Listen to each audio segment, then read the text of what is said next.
Is the temple going to be rebuilt soon? Well, that's the talk in Israel among Orthodox Jews. Supposedly they have all the utensils that are necessary for the third temple. And the Orthodox Jews think they're getting a lot closer to that happening.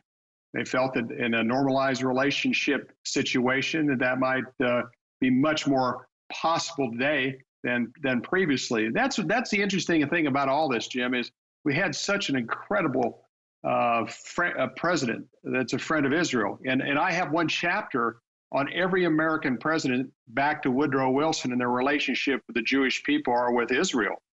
I mean, FDR wrote a letter to the king of Saudi Arabia and said if Israel ever wanted to become a state, he would notify him immediately. A week later, he died in office, replaced by Harry Truman, who made sure Israel became a state.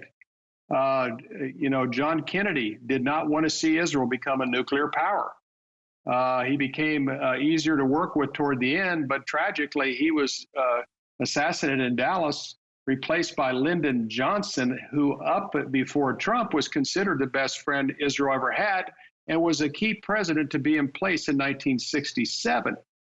Dick Nixon's mother believed that there was going to be a chance that her son would have a chance to defend the state of Israel. She was a Quaker, loved the Lord, and she felt her son would have a significant role one day. And he did, along with General Alexander Haig, and they made sure that Israel had the weapons that they need to be successful after the secret Yom Kippur attack on Israel. And then you look at the peace process. George Herbert Walker Bush. Well, let me put it this way: Ronald Reagan loved prophecy. He loved Ezekiel 38 and 39.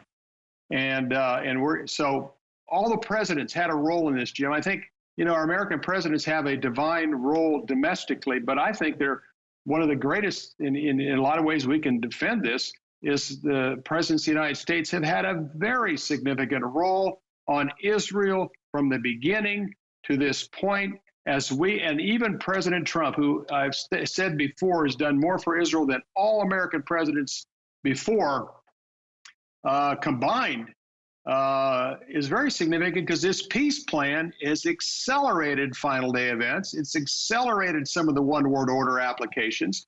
It's his son-in-law Kushner was just convinced that this normalization of relations in the Abraham Accords was critical, which in many ways could be the type and shadow of this Daniel 9:27 peace covenant that we've heard forever.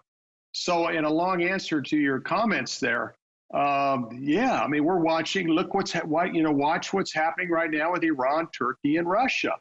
Watch what the Sunni countries are developing this relationship with Israel. Israel's number one threat continues to be Iran. You look at Jeremiah 49, 35 through 39. One day, Iran's going to get hit really hard, and very likely that could be Israel. So with all of this chaos, with all of this unassured time, one thing we can be assured of is the Bible is going to play out as written, and we very likely are going to be the generation to see these final things happen, and our Lord Jesus is returned for us.